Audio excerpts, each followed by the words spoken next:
ईद के बाद market situation को लेके आज हमारी ये पहली वीडियो है, क्योंकि पूरी ईद एक ही मामला डिस्कस होता रहा, वो है बहरिया टाउन कराची। किसी रिश्तेदार के घर पे जाओ या कोई दोस्त यहाँ आए या बाकी बहरिया वाले उठ के अपने रिश्तेदार गए या कोई भी उठ के बहरिया आया, एक ही टेंशन थी, मलिक रियाज को क्या होगा, पानी बंद हो चुका है, नैब का लेटर आ गया है, कमर्शियल की ब्लॉक हो गई है, अब आप लोग कैसे अपनी जिंदगी गुजारेंगे, कैसे सब कुछ होगा। बस इन्हीं बातों के जवाब देते गए और हमें तो खास तौर पे उन लोगों की कॉल्स जो धड़ाधड़ इतनी कॉल्स आई बाइंग को लेके, मजा आया लोगों की बातें, लोगों की सोच देख के कि सबसे पहले वो एक प्लॉटिंग करते हैं कि यार बड़ा बुरा हाल है बहरिया का, बहरिया में तो नैब के नोटिस आ रहे हैं, मलिक रियाज को बंद करने की कोशिश की जा रही है, पानी बंद हो रहा है। अच्छा सर, बिल्कुल ठीक है, सही कह रहे हैं आप। अगली बात जब करते हैं, यार सर क्या मतलब है आपका कॉल करने का, मकसद क्या है?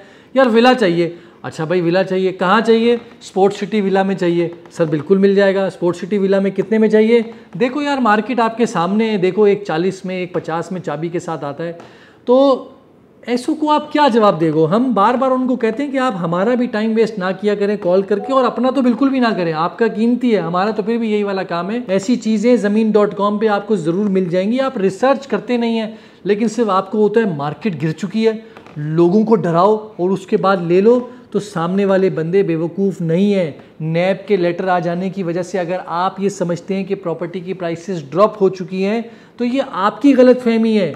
दूसरा वाला बंदा नैब के लेटर की वजह से कुछ भी नहीं है, वो इंजॉय कर रहा है। हाँ, जिसने यहाँ की रिहाइश नहीं करी, लोग तो रेंट आउट कर रहे हैं। मैं आपको एग्जांपल देता हूँ, प्रेसिडेंट 1 में अभी हमने ईद ये रमज़ान में हमने 1,40,000 रुपये रेंट के ऊपर चढ़ाया। मार्केट का रेट यही है। जब आप रिसर्च करोगे, जब आपको चीज़ नहीं मिलेगी, विद सोलर आपका इस रेट पर चढ़ा, उस बंदे ने ले लिया।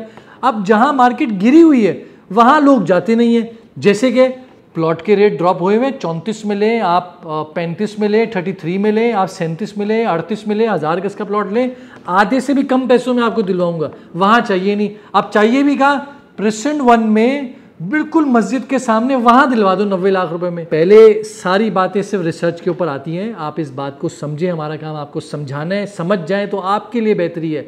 बहरिया जहां सप्लाई अपनी फेंकता है उस जगह पर रेट ड्रॉप होता है, इसलिए मौका मिलता है सस्ते में बाय करने का।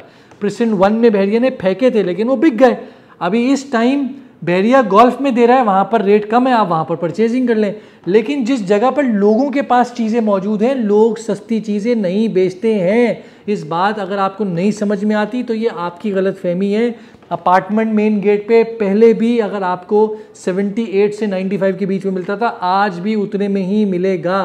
काइद विला पहले भी 220 से 240 के बीच में मिलता था, आज भी उतने में ही मिलेगा। अभी आज की बात है, एक बंदे की कॉल आई, बहुत कहानियाँ, ओहो बड़ा दुख हो रहा है, बहरिया ऐसा है, बहरिया वैसा है, कोई भी नहीं आ रहा, देखें यार 15,000 रुपये में काइद विला रेंट पे मिल जाए।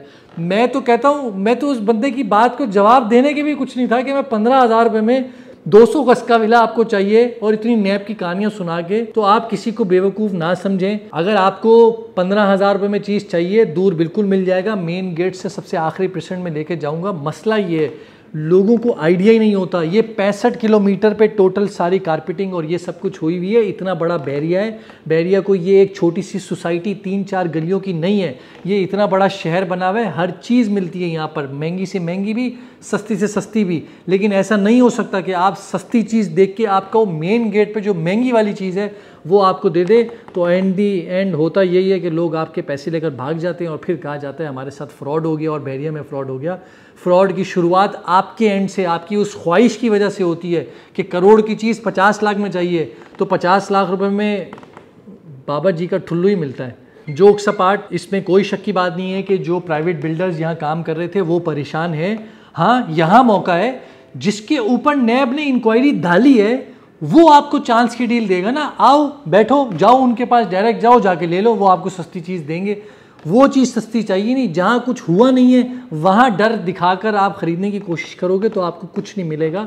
इसलिए बराए मेहरबानी, रेंट के ऊपर अच्छा काम हो रहा है। जिन लोगों को रेंट पे चाहिए आइए, इंजॉय करें। लोग कहते हैं हम आके देखते हैं, ईद पे देख लिया कितना हल्ला गुल्ला हो रहा था, हम तो खुद घर में बंद हो जाते हैं ईद वाले दिनों में। तो इसलिए बहरिया में हम सब इंजॉय कर रहे हैं, एक एक फैसिलिटी इंजॉय कर रहे हैं, सोलर से इलेक्ट्रिसिटी प्रोड्यूस कर रहे हैं, फ्रेश इन्वायरमेंट है, पार्क के इंजॉयमेंट ले रहे हैं, बच्चों को स्पोर्ट्स के ग्राउंड लेकर जा रहे हैं, फुटबॉल खिला रहे हैं, टेनिस खिला रहे हैं, इतनी अच्छी मस्जिदों में जा रहे हैं।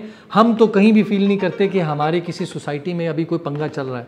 जब तक चल रहा है हम ऐश कर रहे हैं, हम मज़े कर रहे हैं। जब बुराई आनी होगी तो ठीक है भाई, सबके ऊपर आएगी, देखी जाएगी। पाकिस्तान भी तो अभी इस टाइम मुश्किल हालात से गुजर ही रहा है ना, लेकिन हम यहाँ ज़िंदगी गुजार रहे हैं।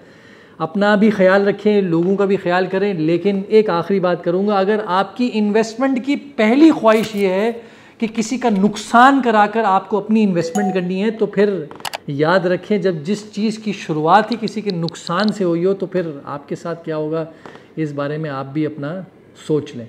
खुदा हाफिज़।